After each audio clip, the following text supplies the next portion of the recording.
I'm Dr. Frank Collier. I'm with Southeast Orthopedic Spine Specialists. I'm a specialist in musculoskeletal medicine and interventional spine therapy.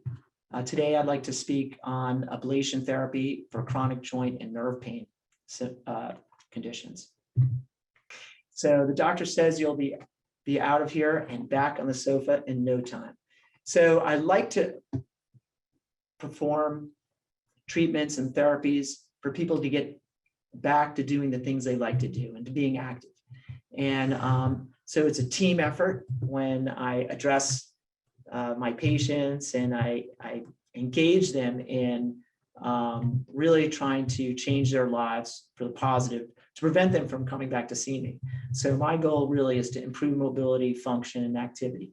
And ablations have for different in different areas are quite effective in managing pain for a long period of time. So what is an ablation? An ablation or RF lesion is a procedure that utilizes radio frequency energy in order to cauterize afferent or sensory nerves around painful joints and structures.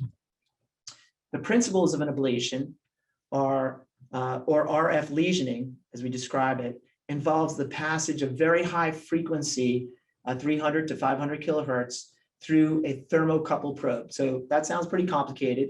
Essentially, what we're doing is we're passing a current that oscillates at a certain frequency, and it passes through this probe that basically, when high frequency alternating current is utilized, high heat is generated because of the friction of the molecules. And the area is heated in the region of the tip of that probe. And we place this probe in proximity to nerves that carry sensations of pain in order to destroy these nerve endings. This results in an interruption in pain signals and a reduction of pain in the treated area. This is an example of a needle and a probe. As you see on the left of your screen, there's the tip of the needle, and maybe I can get a little pointer here, right here. This is the active portion of the needle. This part of the needle here is Teflon coated and acts as insulation. The probe that's placed within this needle is right here, and that's attached to a generator that creates the energy to cause that high frequency current. And this tip of the needle heats up to 80 degrees Celsius, which is about 176 degrees Fahrenheit. So very hot, and it kind of cooks the tissue around it within a few millimeters of that tip.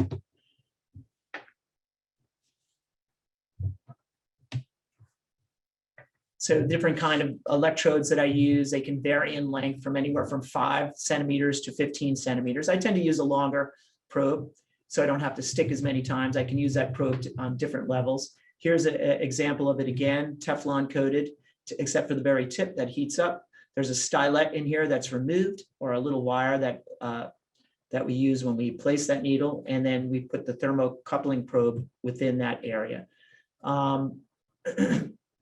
The exposed tip heats up. That's what delivers the RF current.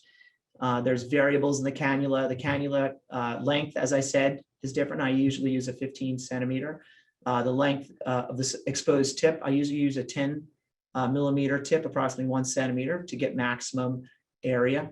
And there's varying sharpnesses that go through tissue. They can be curved or straight. I like to use a curved needle because it helps me direct placement. It makes it much more efficient in doing so. This is a generator that I utilize in order to hook into the probe that sends the current down the thermocoupling unit. And there's also grounding pads. Now, in order to get this probe to heat, we need to set up a current. And here we have a diagrammatic picture of a person laying on a table. The tip of the probe concentrates the energy here, and then the energy or electric current or electrons extend out in a diffuse pattern. These get picked up by the grounding pad that we have on someone's body in proximity to this area, and that current drives back through the ground, back into the generator to create that loop.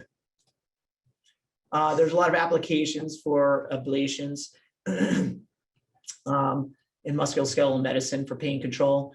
I use it predominantly for managing facet pain, joint pain within the spine. That can be in the cervical, thoracic, or lumbar region. I also treat commonly the sacroiliac joint as well.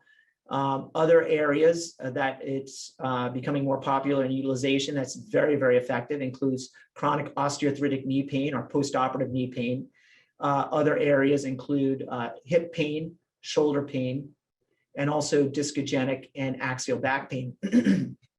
It's interesting, there are new probes that are being utilized for axial back pain that go into the vertebral body that actually heat that area of the bone to decrease pain associated with from bony pain that causes centralized back pain. Just to give you kind of a diagram and a background on some of the anatomy, especially the neuroanatomy, which is really important in terms of utilizing this structure, because predominantly what the ablation does, we are cauterizing sensory nerve endings.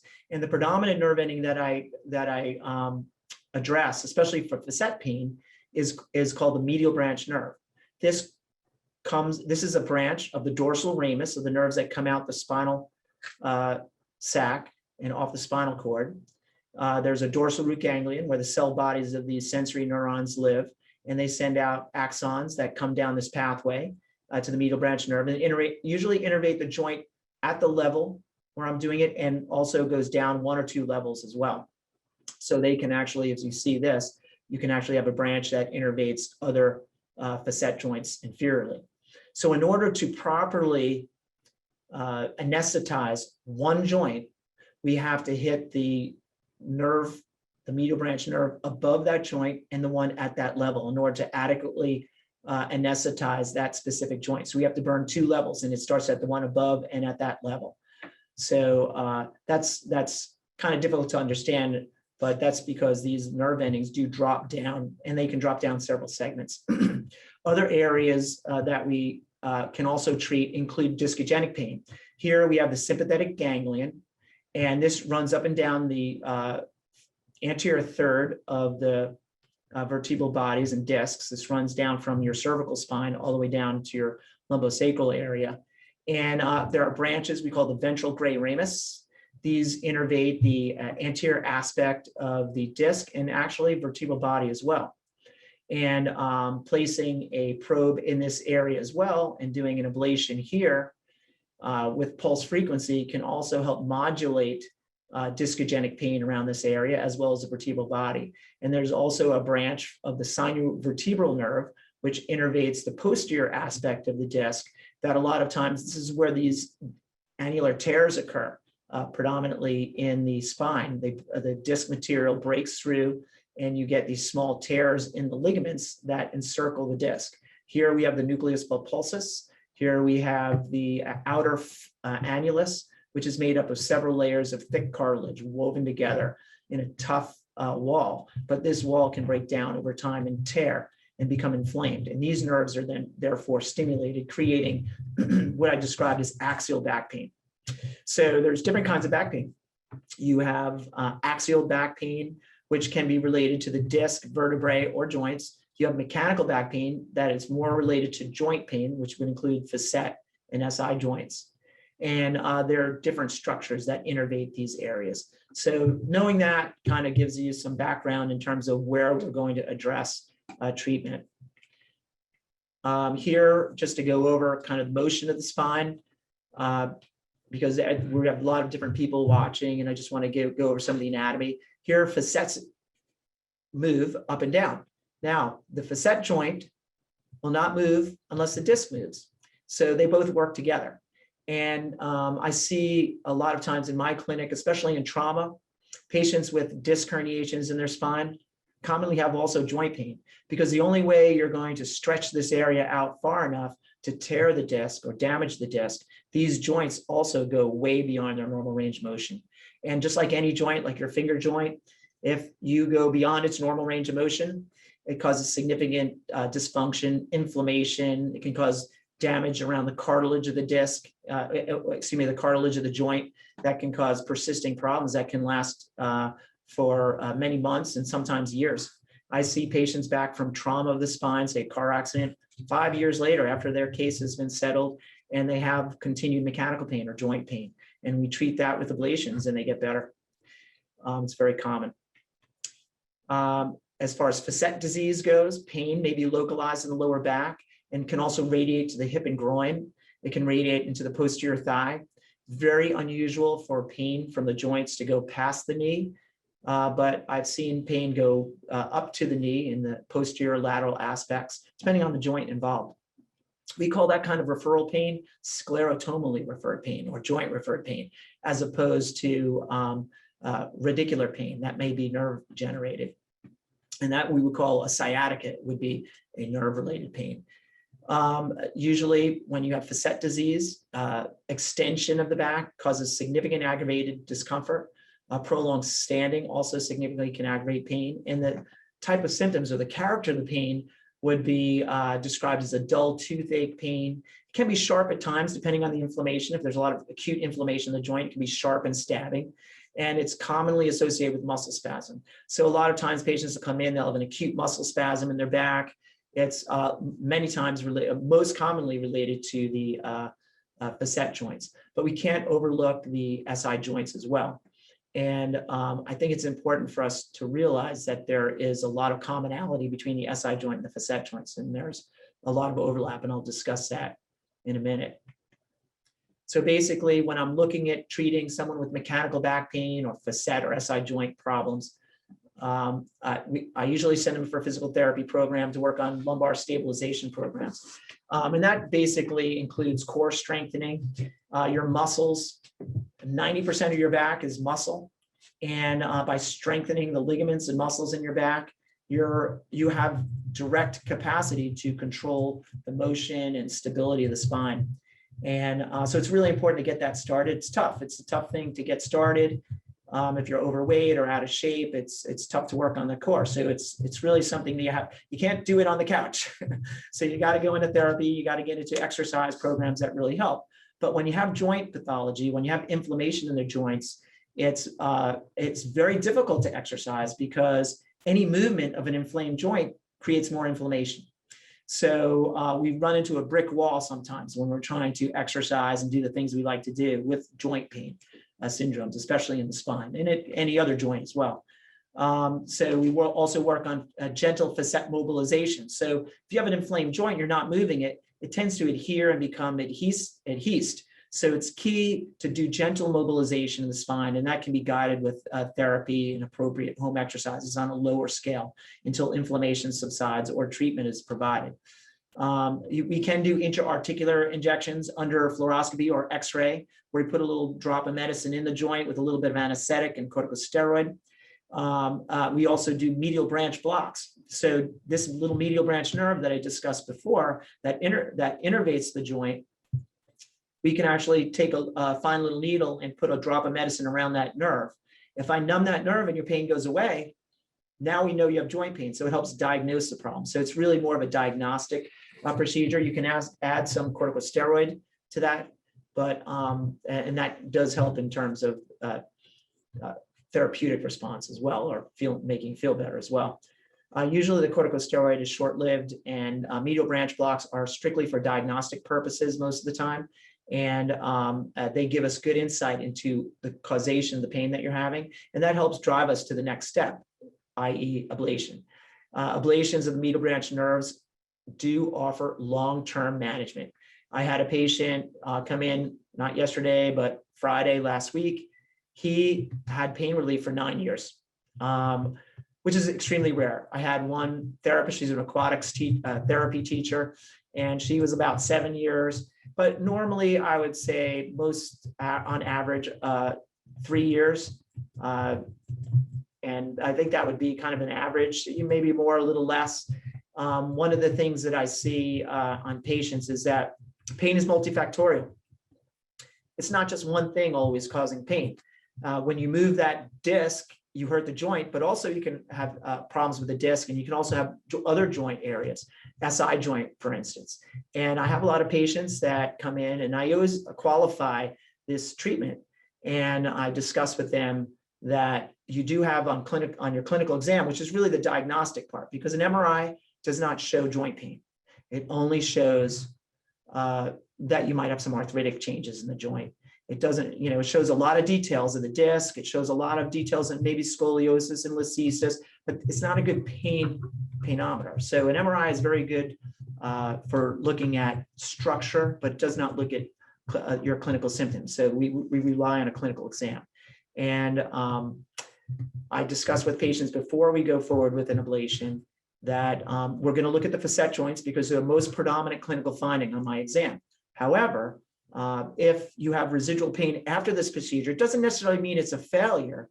It might be that you have a secondary condition. And in my experience in the past almost 30 years of practice doing this, I find that about 1/3 of patients with axial back pain or mechanical back pain that come to see me have only facet pain. 1/3 of patients have only SI joint pain, but 1/3 of patients have a little bit of both. So if we treat one thing and there's some recurrence of pain before the expected time period, we want to investigate other things that may be contributing to the problem. So there's a lot of insight going into this. Here, one way to see where we're going, we use the fluoroscopy machine. And this is just a picture of some other people working on, it's hard to say if that's an elbow or not, I can't tell. But here's what we see on the fluoroscopy machine, excuse me. Generally, we want to get a good picture of the spine. In order to see the joints themselves, I like to get an oblique view. So there's an AP view, which is anterior posterior. Then there's a lateral view from side to side. An oblique view would be about a little less than 40 degrees. This might be about 40, 35 degrees on an offsetting. Here we can see actually the joint spaces, and we can assess the vertebrae. We can see the disc levels fairly well. And we can see something called the Scotty dog. The Scotty dog is a pictorial depiction of a dog. Here's the tail, back foot, front foot, ear, and the floppy fur over the face. So here you see the Scotty dog. And what we look for in the Scotty dog is continuous bone formation through this area, nice clean line. Here you see what appears to be a disruption in that line. So this bone that attaches the pedicle of the facet of this vertebrae to this area here is called the pars interarticularis, or the space, pars or space interarticularis between the bone. So this is a bony strut that basically holds this vertebral body against the joint of this one. And if it gets disrupted, you have dislocation. And here you can actually see that. This can create a listhesis or slippage of the vertebrae forward because that strut is broken and that vertebrae can slip forward. It also puts strain on the joints, and that can create joint pain. And that can be looked at, and that's just an aside. But here you can see the facet joints. On this picture here, we have a depiction of what I do in terms of medial branch nerve block. The medial branch nerve curls around this part of the joint right here to innervate the joint here, and also drops down to innervate the joint here. So we have the main nerve trunk coming out. We have a branch of the dorsal ramus, we call the medial branch nerve, drops down, curls up, innervates the joint at that level, and then drops down and innervates the next joint, and even can have branches down farther. What we do is right at that level where that nerve comes over that little bony segment, we place the tip of the needle and put a drop or two of anesthetic, maybe a little corticosteroid depending, and we numb that area, and that numbs that joint and the joint below. Each joint has dual innervation, so we go to the next level and do the medial branch nerve here. And in this patient, there was 3 levels. We did the third level here. And here you can see placement of the needle right in that area, the medial branch nerve. And then after we do this, we get you off the table, the fluoroscopy table, and we have you tilt back and forth, and we ask, how does it feel? If your pain went away, then that is very diagnostic or pathognomonic for joint pain. And this is more of an artist rendition of what I'm talking about. So if you get a great response to that facet injection and the symptoms return, and usually a lot of insurance may want 80% improvement from the anesthetic phase. Sometimes I add a little corticosteroid because Some people get better from the corticosteroids, so there's no sense in not using it. Because I'm looking at the anesthetic phase as the diagnostic portion, not any long-term response from the standpoint of diagnosis. Facet rhizotomies. Here we have the medial branch nerve curling around. You get branches that innervate the joint here, and then branches that drop down. Here we have the thermocoupling probe placed in a needle, placed at the area of the medial branch nerve, heating that segment. That cauterizes that nerve and turns off the pain signal that comes back through that afferent nerve. So an afferent nerve goes to the spine and sends the signals to the brain and pain signals. Here is a depiction of the SI joint anatomy. Here's the lumbar spine and then the sacrum here.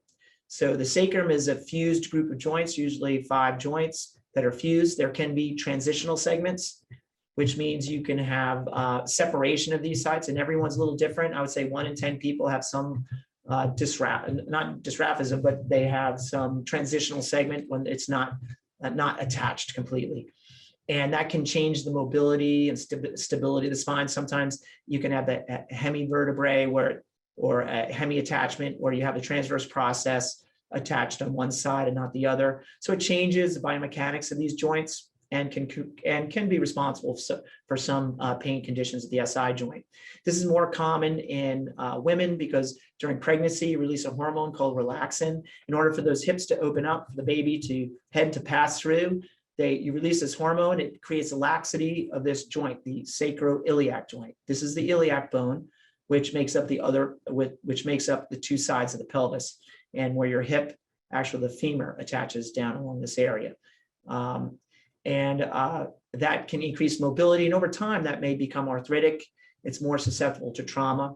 I see a lot of SI joint pain in patients with spondyloarthropathies, which are conditions associated with inflammation, like psoriatic arthritis would have an inflammatory spondyloarthropathy associated with that. And SI joint issues can be in men as well. And I see that more commonly after like a major trauma in a guy or a patient with an inflammatory arthropathy. But it is a common problem nonetheless, almost as common as facet pain itself. And similarly, we have nerves that come out off the dorsal branch of the nerves, passing out the foramen. There's usually 4 sacral foramen. And these nerves, as they trace out laterally, and we call these not the medial branch nerves, but the lateral branch nerves, these innervate the joint. You can get some drop-down innervation from L5 as well into that area, and even L4. So sometimes I'll go and zap the areas around here, but what we'll do is I don't take this direct approach. I come up from behind and I lay that needle down across this segment to get as many of these little nerve endings as possible. And I do a very thorough ablation of that SI joint, and it's extremely effective. And some insurance companies do not pay for this, and it's paid for by Medicare. However, the outcomes for doing these are, in my circumstance, are great. And it's just a matter of making the right diagnosis. And if you treat SI joint pain or facet pain, you have to understand that there's a common core among these people, that 1/3 of patients really have a little bit of both of these problems. And sometimes you need to do both in order to get adequate relief. It's not always a failure of the procedure. It's just inadequate. It's not completely done. You're not going to the next step. So I see that happen a lot for a lot of my patients. Changing the course a little bit, geniculate nerve ablation. So this is your knee. These are the nerves that trace across your knee. And the predominant nerves that we treat are in the medial lateral femur. They come down and innervate. They come off the common perineal and the posterior tibial nerves. They trace around the anterior portion of the distal femur and innervate the tissues of the knee, and really cause a lot of problems in people, especially with chronic osteoarthritis, and even patients that come in after total knee arthroplasties. They can have really bad development of geniculate pain, geniculate nerve or neurogenic pain across the knee. And sometimes patients come in, they have severe knee pain, and they're just not surgical candidates. And this is an excellent way to treat knee pain without problems. Depending on how bad that knee is, if it's really just bone on bone, it's not going to move very well, but it can help for a period of time to get you through an area where maybe later on you could be a surgical candidate. Areas anatomical localization of these geniculate nerves occur along the medial and or the lateral and medial aspect of the distal femur, and these are the pathways of that nerve. And also we look at the medial proximal tibial nerve here. There are some nerves that drop around from the posterior common perineal nerve, the branches that come up and innervate through here. So there are some nerve areas in here, but you have to be a little bit careful because there's a couple of main nerve trunks you want to kind of stay away from. So you try to really do thorough ablations to this area. And what I do is and I'll show you the neuroanatomy. It's a little bit different than this simple drawing. So when we come through this area, there's several branches that branch out through here. So when I do these, I have a very large bore needle. I start high and I lay that needle almost flat along this area. And I go and I do several burns across this ridge in that area. It captures these nerve endings quite well. And the outcomes for that are great. In addition, same through here. We try to get in around that area and get that nerve coming across the tibial plateau. And a lot of patients, you'll see medial joint pain, especially in women, because they get a little knock-kneed and their knees kind of bow in, and that puts a lot of valgus stress in that area. And you see a lot of arthritic changes. A very effective procedure. Here's a radiograph. This is what I see on fluoroscopy, where we place the needles. And you can see the angles along the medial aspect of the tibia and bilateral femur. Here's the patella and the patellar tendon and the vastus medialis muscle. And you can see right here, the fibula here, fibular head. Shoulder ablation therapy. I don't do as much of this. I think there are, especially with patients with shoulder replacements, things like that. And on these, there's several nerves. There's the axillary nerve that's depicted here.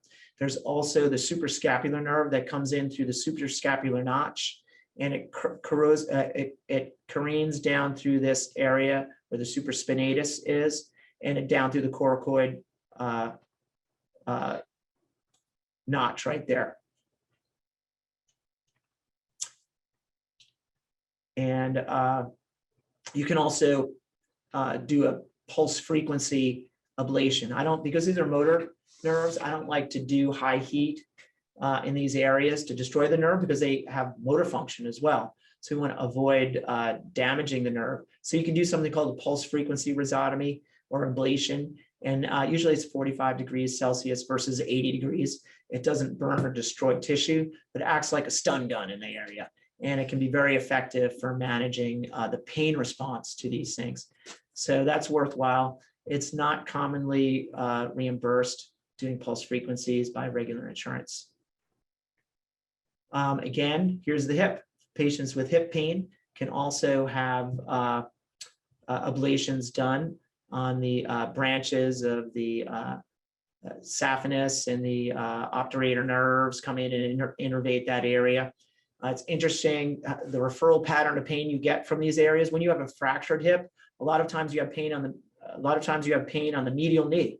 When I worked in New York City at New York Hospital, we covered the ER, and after an ice storm or a snowstorm and all the sidewalks iced up, we would have lines of people falling, and they would come in, they would point to their knee, oh, the inside of my knee is killing me. And we get x-rays of the hip or MRIs or CAT scans, and a lot of times they had hip fractures because of the referral pattern of the pain and the type of innervation you see through there. But suffice it to say, there are ways we could go in for intractable hip pain. If you want to wait for a surgery or not a surgical candidate, this is also a potential option for people as well. Is ablation therapy a consideration for you? Radio frequency ablation may be right for you if you have chronic pain that does not respond to other treatments such as pain medications and physical therapy. So I always say that, changing your lifestyle, eating well, using anti-inflammatories or medicines as tolerated, those things should be tried first anytime you go forward with something like this, but it's definitely a consideration.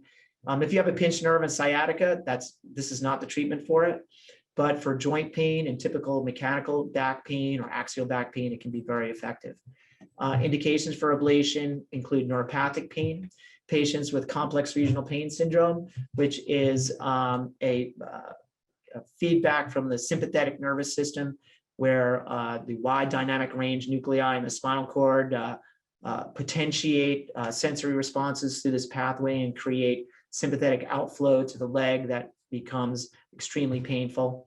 And we can treat along that area the sympathetic ganglion that I pointed out earlier in the anatomical pictures that I showed you, where we can actually do pulse frequency of the sympathetic ganglion. That can be very effective for that. Cancer-related pain, if there's expansile bone lesion, things like that, there may be avenues that we can treat around those areas to help reduce painful discomfort. We have post-surgical pain syndromes in the spine and in the joints. A lot of times patients get spinal fusions and develop arthritis above and below the fusions, and sometimes that can be helpful. Spinal fusions to the sacrum might end up with SI joint dysfunction, and we can also evaluate for that as well. There are so they can be alternatives for surgery if you're not a surgical candidate, or you want to delay the surgery as long as you can. Selection considerations. First of all, you have to have a favorable response to anesthetic block that we talked about. So I need to go in and numb the little nerves that I'm going to cauterize first. And if you get a great response to that, then you'd be a likely candidate to consider ablations. Basically, you can't have any major contraindications, including pregnancy, active infections, failed diagnostic injections. If they don't work, it's really not going to be something for you to go forward with until further diagnoses are made. And coagulopathies, bleeding problems as well, or medications that can create bleeding problems. Special care must be taken with patients with pacemakers and defibrillators. We can do those with pacemakers and defibrillators, but we have to have them appropriately modulated. Usually we use a large donut magnet to place them on a standby mode, and we can go forward with procedures without a problem. But these always have to be assessed by the cardiologist prior to going forward, and usually afterwards too. Patients must also have realistic expectations, and this goes back to the diagnosis of SI joint and facet joint. There's a lot of overlap between those two syndromes, and if you don't get 100% relief, it may be something else that's going on that we haven't addressed and that we can continue to look at. I don't like to just drop patients because something doesn't work. I like to explore the options to see what we might have missed, or what other diagnoses might be there creating similar problem. In conclusion, radiofrequency ablation is useful, minimally invasive option offering long-term pain relief, improving quality of life in a significant portion of chronic pain patients. Careful patient selection and thorough knowledge of the proposed procedure are mandatory. Thank you very much. I'd like to open up to questions that anybody might have. What are the most common side effects to be worried about after an ablation? I had a funny, wait a second. I'll get to that. I had the last one was there. Oh, I just passed. It's just a silly cartoon for your. Now, heating pads. Be very careful with heating pads. This can happen to you. No, actually, patients put heating pads on their back and leave them on, and they actually burn their skin and create a bad modeling that is really dangerous. So you have to put a terry cloth towel or something on there, and really be careful of that. Just an aside. So the side effects, really, it's a very safe procedure with minimal side effects. Most commonly, there might be some bruising after the procedure. Sometimes you can have some dysesthesias because you're cutting the end of the little sensory nerve. So that means it's like cutting a rose bush. One end of the branch is not sending a signal, but the other end is still alive, and it's going through some changes.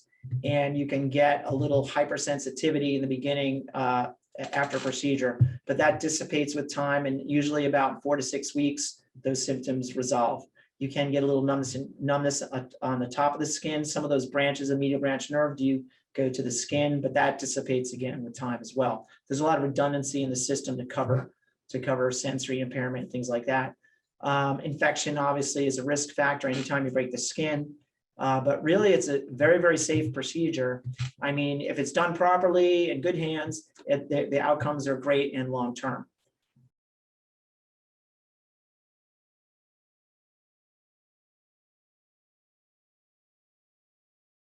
Well, it can be both. I sometimes do them in the surgical center because some patients have a lot of anxiety. Oh, you're going to burn my nerve. But really, I numb it up beforehand, and it's probably less uncomfortable than actually doing the diagnostic procedure because we can numb up the skin, we can numb a whole area up before we do it. So local anesthetic works very, very well for this.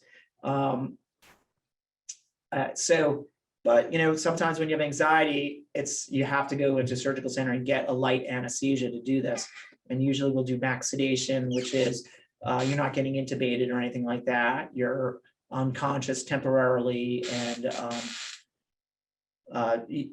it can be very well tolerated in either or. I do a lot more in office without anesthesia. Sometimes I give a Valium for anxiety or benzodiazepine for anxiety, and maybe a light pain pill to help as well to do in the office. But it's relatively safe procedure that is well tolerated. It takes 5 minutes and your pain is gone for a long time. It's great.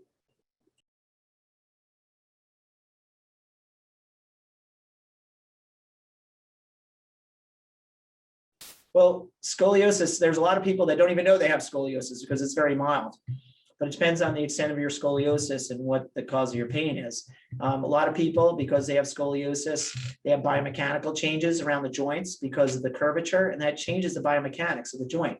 It's kind of like, I like to describe it as driving your car with one of the tires out of alignment.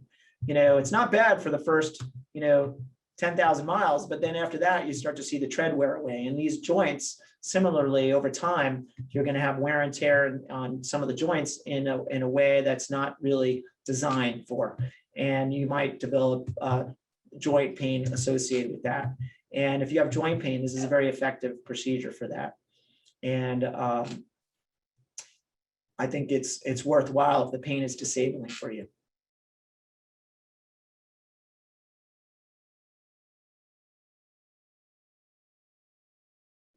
Well, I'll tell you, hip replacements work great. So if you're really suffering from this and you can't move your hip at all and you just can't weight bear, get the hip replacement because that's going to fix the problem. This is a stopgap if you're not a surgical candidate, or you have to wait because you have a wedding or something to go to, or that maybe it'll last for several months. But at some point in time, you're really not going to have a major benefit from that. And the hip replacement, because they work so well, would be my recommendation. I don't commonly do hip problems, but there are patients that develop hip pain that aren't candidates for surgery, that don't need hip replacements, that can benefit from this if they don't have specific surgical indications, such as a tear of the cuff of the hip, the ligaments of the hip, or other things that can be fixed. I prefer you fix something before you do something like this. This is just a procedure for pain that's for non-surgical candidates or patients that really can't get surgery at that time.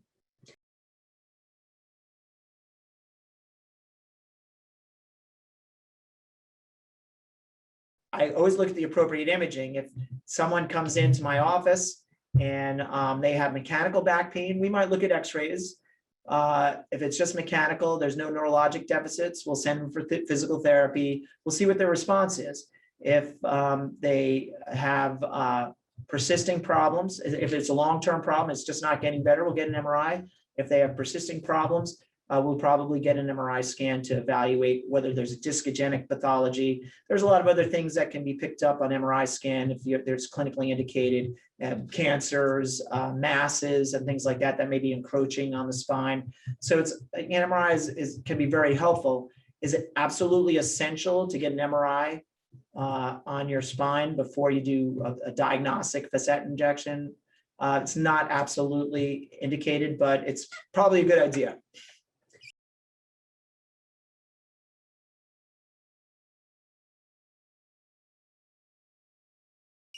Can a nerve grow back after an ablation? Yes. So these nerves, after you cauterize them, they do grow back over time. That's why you have recurrence of symptoms. And but it can take a long time. And I would say the average time period that I see these patients coming back to see me are anywhere from 2 to 4 years, in that range. That's the average.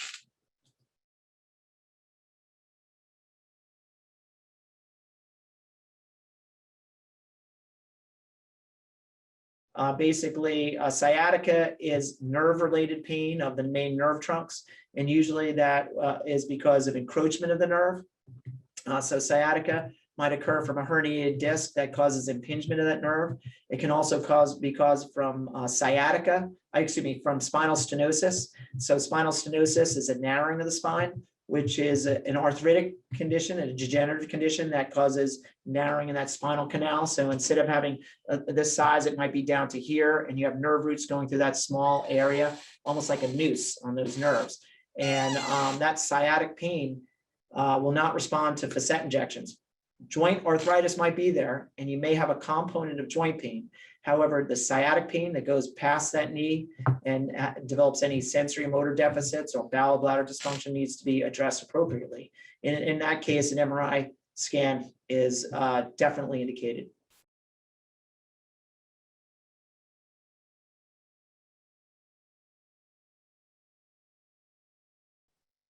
Well, it depends on the procedure, but after an ablation, I usually have my patients just go back to their normal activities within a day or two. And I like patients not to do any really heavy resistance exercises in the beginning, but light exercise is good. Gentle mobilization is good.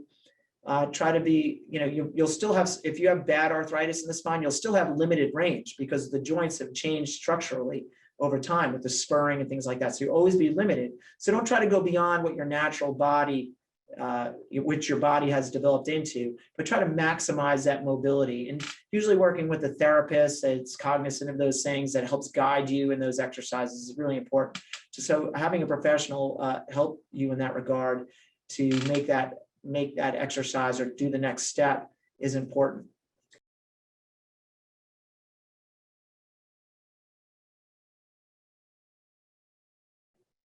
Well, there's a lot of different things that I do, but in terms of the ablations, really, I try to, a lot of times it's more arthritic pain or major trauma pain. So most of my patients that I'm treating are patients that have developed arthritis. So they're generally, in their 40s, 50s, 60s. But I do see younger patients due to trauma. And you can develop post-traumatic arthropathy of the joints that becomes severely uncomfortable. I see motor vehicle accidents where we have joint arthropathy develop in the cervical area, and they have terrible headaches, occipitally related headaches that are related to the joint issues. And for months and months and months, they're having severe pain where they can't sleep, they can't concentrate, they're taking medications that have a lot of side effects and things like that. So we can do ablations for the younger patients. But usually pediatric patients, I wouldn't recommend doing anything like that. Just a good therapy, having good therapy and is the best option for that.